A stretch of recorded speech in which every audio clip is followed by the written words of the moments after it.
What's up, guys? War here. Welcome back to the channel. So as we get closer and closer to Friday and the launch of 0.3 for Path of Exile 2, I've been playtesting just kind of like SSF, going through each of the characters. And right now my very first one that I'm kind of testing is Sorceress with Arc. Arc got a huge change, guys, so I'm going to kind of break down the possibility of why I may start Sorceress at League start. So Arc, as we know, is a barrageable. It's a spell AoE lightning chaining payoff, which causes big explosion and hits multiple monsters.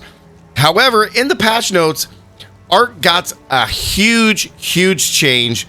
And I think with the Stormweaver in particular, Arc or the Palpatine build, I think is going to be really sweet. I want to go ahead and just showcase like a little bit of the chaining here that we're going to see. Strikes from the heavens into the base. Like you can see all of this chaining that we're going to get, all this arc chaining right here. Like that just looks so good to go full on Palpatine. Again, I'm going to run this back. This looks so good to be able to go full Palpatine. I mean, it just looks amazing, right? Like with all the lightning infusions, I think it's going to be really good, right? So Arc is now a projectile. It no longer causes explosions, so we don't get that payoff, but it'll chain more times.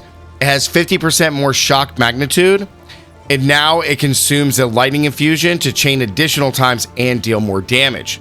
So it's going to deal more damage right away at gem level 5. So through the testing that I did, I'm right at the end of Act 1, and I do have Arc, which is a level 5 spell. So you will be able to get this right at the end of Act 1 or pretty close to the end of Act 1, which is really nice. So in the guide that I'll kind of make for this, you'll be using Spark to level up first.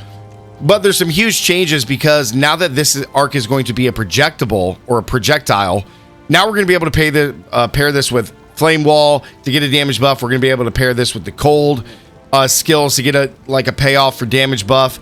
So Arc, I think, is going to be really fun for Sorceress, but let's go ahead and go back in here. So it's going to deal more damage and scale up as you get it to level 20. And then on the quality, the 0 to 10% chance to not remove an infusion, but still count as consuming them. And it does more damage for each remaining chain. So this skill really becomes very powerful. And the shock magnitude, I think, is going to be something that is going to allow like a pure lightning build for Sorceress to be really good. Now let's just look at more than just the skill Arc, because I think it's good. Now I will say, even playing through just campaign or Act 1 with just the old school Arc, even though there is the pulse, which is the payoff here, so you get the pulse radius, which is just an explosion, I still think that like Arc is really good. Now I have gotten lucky. We are doing SSF. We're doing SSF through all the playthroughs, so that way I'm not using any of my other stuff. But I do have a +2 to lightning spells, and then I did find an amulet with +1 to all spell skills, which is kind of crazy, so +3. But this is still pretty strong. Before I got these two items, it felt really good. The only kind of drawback is that the cast speed is a little bit slow. Even with Arcane Tempo, it still feels slightly slow. But I think as you go up into your passive tree, that'll get a lot better. Now let's look at Archmage as well as the ascendancy that I think Stormweaver will be the best in. I don't know if the Chronomancer would be that great for Arc in particular, but maybe you guys can help me out. Let me know down in the comments. But Archmage, now channeling skills gain 4% damage for each 100% maximum mana. It was previously 3. So this is a really nice buff. Now let's go to Stormweaver. So they fixed a bug here. Let's go back up. Stormweaver. Now, a lot of things changed here, and at first glance, when I first read this, I thought that this was going to be really bad. But in turn, after kind of just talking it over with my friends and kind of like really going over everything, this is actually kind of nice. So the elemental skill granted by Tempest Caller has a cooldown lowered to 3 seconds instead of 5, so that's a nice buff. Rain Dancer has been renamed to Multiplying Squalls and no longer provides 100% more cooldown recovery rate from Elemental Storm. Instead, it applies a +1 limit to all elemental skills. The Force of Will notable, which was pretty much guaranteed to be taken in every Stormweaver build. It no longer grants an increased effect of Arcane Surge, which Arcane Surge is going to give us increased spell damage, increased cast speed. However, it does grant a flat 20% damage taken from mana before life. So we're going to be able to mana stack really, really heavy with Stormweaver now. And then it has 20% increased magnitude of Arcane Surge per your 10% missing mana. So this is going to be a really interesting notable to use with Arc when you're just spamming lightning spells.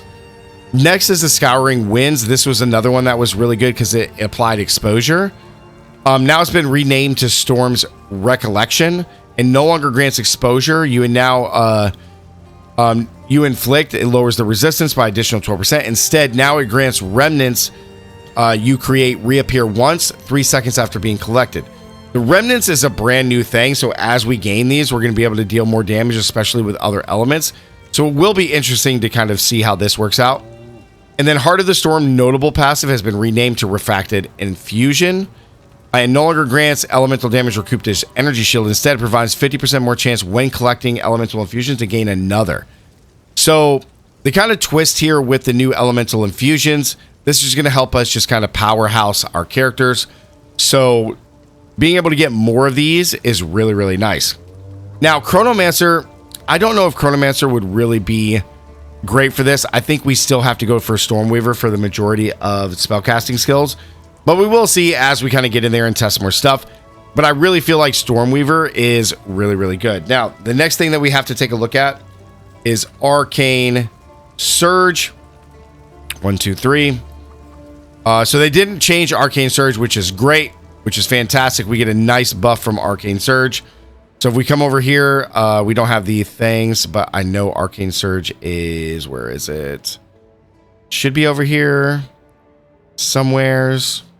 Okay, yeah, here we go. Arcane Surge. So it gives you more cast speed and more mana regen. So excuse me, it doesn't give you a damage buff, but more cast speed is essentially a damage buff, and then 20% more mana regen. So having the magnitude of these numbers increased, I still think is going to feel really, really good for Stormweaver. So I think when it comes to Arc, like this skill is going to be really, really insane. Now let's go ahead and go to the Beast Trail. I really want to kind of just showcase, even with the +3, how this kind of feels, because it's really good. It's really, really good. Like, I didn't expect so early on. I was kind of afraid that I was going to be forced to use like Spark again through the campaign.